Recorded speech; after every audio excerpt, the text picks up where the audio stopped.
This is the matter of the 31st of July 2024. At around 2 o'clock in the night, a loud explosion is heard inside the compound of the president's palace in Iran's capital Tehran. Neither was it an ordinary day nor was the place where the explosion took place an ordinary one. The day was not ordinary because it was the second day of the oath-taking ceremony of Iran's new president Masoud Pezeshkian.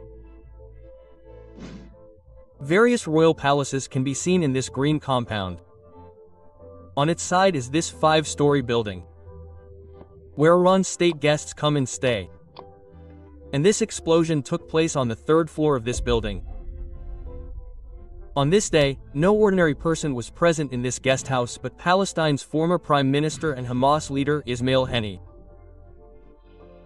This was a high-profile murder. Israel's agency Mossad was said to be behind the assassination of Hamas leader Ismail Haniyeh. But as usual, Israel and Mossad did not give any statement on this. The Hamas leader was killed inside the Iranian president's compound when he was under the protection of the Iranian Revolutionary Guard, and that too as a state guest.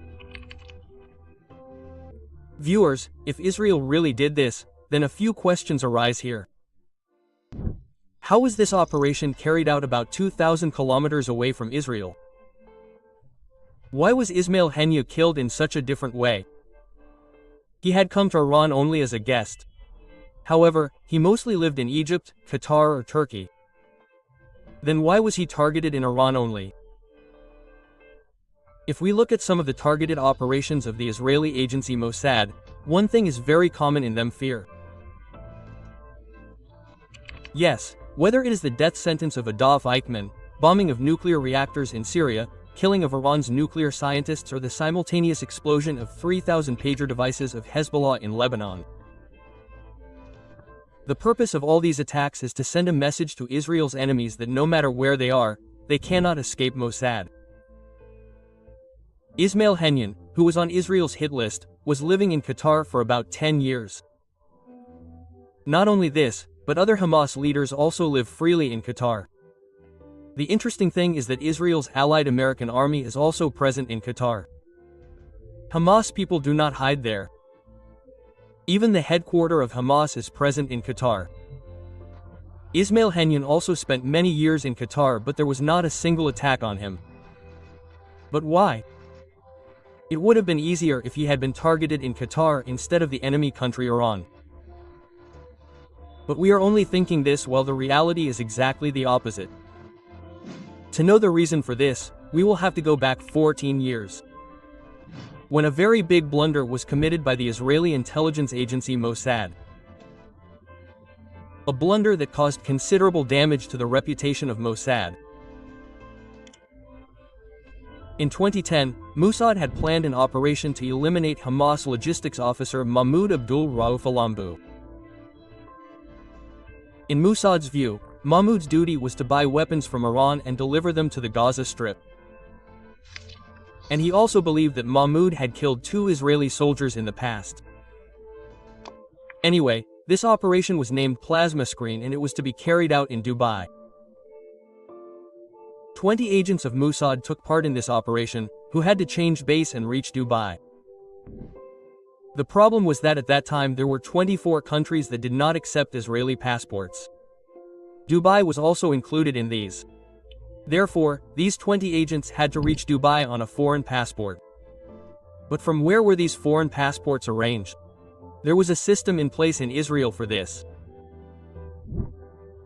In Israel itself, people who had dual nationality, that is, one passport was Israeli and the other was British American or Australian, were shortlisted and an officer went to them.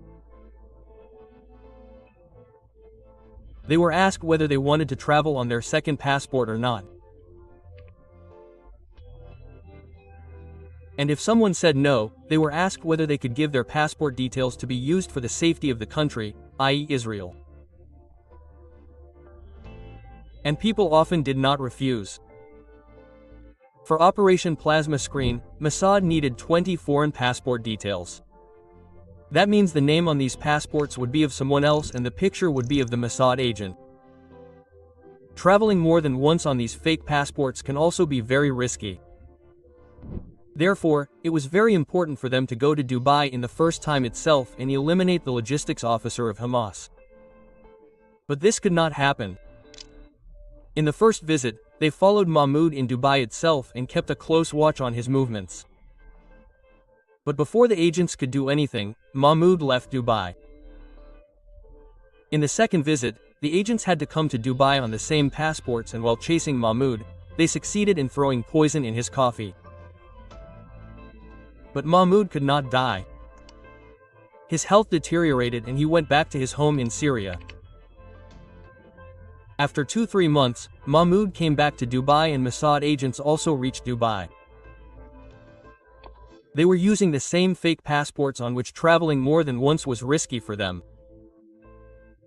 This time they decided to stay in Mahmoud's hotel. Some agents and tennis player get-up followed Mahmoud in the hotel lift, and one of them noted which room he was going to. This entire operation was also being recorded in the CCTV camera. They managed to book the room next to Mahmoud's. 4 of these agents found the right opportunity and opened the door of Mahmoud's room and sat inside in ambush. When Mahmoud returned after shopping, he was killed with an ultrasonic device. The special thing about this device is that it can stop a person's heart without leaving a needle or physical mark. This entire operation looks like a Hollywood movie on the plasma screen. The only difference was that in movies, a hacker partner sits outside in a van and deletes the CCTV records. But there was no such scene here. All the movements of the agents were recorded in CCTV. The agents laid Mahmoud on the bed as if he had died a natural death, and all of them immediately fled from Dubai. Exactly what they wanted happened. Dubai police said that Mahmoud died of a heart attack. But Hamas claimed that Mahmoud did not die a natural death, but he was murdered. Dubai police saw the CCTV footage and checked the immigration records. It was those fake passports that brought down the agents of Mossad. It was found that 20 agents entered Dubai at the same time behind Mahmoud. Not just in one but in all the 3 visits, their entry was matching with Mahmoud's entry. And what's more, within 2 hours of Mahmoud's death, all these 20 agents fled from Dubai. Dubai police issued their arrest warrants. This was quite surprising for all those whose passports these actually were. The people whose passports were used were Australian, British, Irish and German nationals. When they came to know that a murder was committed in Dubai in their name, they too got very angry. The case was getting international coverage and these countries started getting a lot of bad name due to this murder. These were the same countries which are considered allies of Israel, and they felt very bad that their friendly country has defamed them in the world. Mossad's Operation Plasma Screen became the reason for a lot of bad name and negative impression for Israel. Israel, which is actually present in the Middle East only on the strength of its allies, had broken the trust of its allies. Since then, Israel has not given any opportunity to anger its friendly countries and allied partners. This is the reason why Hamas's headquarters is also present in Qatar. Because Qatar, apart from being an ally of the US, is also a supporter of Hamas. In 2011, US President Barack Obama personally requested Qatar to provide space to Hamas leadership on its soil. At that time, the US wanted to negotiate with Hamas, and it was easier to do this in Qatar than in Iran. This is the reason why it is impossible for Israel to target Hamas leaders in Qatar. But when Hamas leaders are not in Qatar, they are in Turkey, Egypt or Iran. Egypt and Turkey are also US allies, and targeting Hamas leaders here can also become a bias for defamation. But Iran is not an allied partner of the US. This is the reason why it was easier for Mossad to target Ismail Haniyeh in Iran. No allied partner would be angry with this. Mossad knew that Ismail Haniyeh often visits Tehran. He also had the information that whenever he goes to Iran, he stays in the guest house in the compound of the presidential palace as a state guest. But he did not know when Henya would go to Iran next time. During this time, an incident happened which was enough to call Ismail Henya to Iran. You will remember that some time ago a helicopter crashed in Iran. This crash happened on the 19th of May 2024, in which the Iranian president died. Mossad knew very well that now Hamas leader Ismail Henya would definitely be invited to the inauguration ceremony of the new president. Mossad's agents, by luring two guards of the presidential complex with money and the promise of asylum in Europe, convinced them to plant a bomb under the bed of the room in which Ismail Henya lived. This was not a timer bomb but a bomb that would explode at the right time in a remotely controlled manner. According to the plan, Ismail Henya was invited to the oath-taking ceremony of the new Iranian president. This ceremony was to be held on the 28th of July 2024. Some reports say that the bomb was planted 8 weeks before the ceremony. On the 28th of July, the new president Masoud Pezeshkian took the oath. Ismail Henya attended the inauguration, met the Iranian supreme leader and then moved to the guest house on the 30th of July. It was also very easy for Mossad to keep an eye on him, because this presidential palace was built by the former Shah of Iran as a hobby near the international Iski resort. From here, a 7 kilometers long chairlift takes to the Iski resort, and the building where Ismail Henya was to spend the night is clearly visible from the chairlift. The agents saw it themselves or got the help of the inner guards. But as soon as he got the news that Ismail Henya had gone to his room, he kept waiting for the lights of the room to be switched off.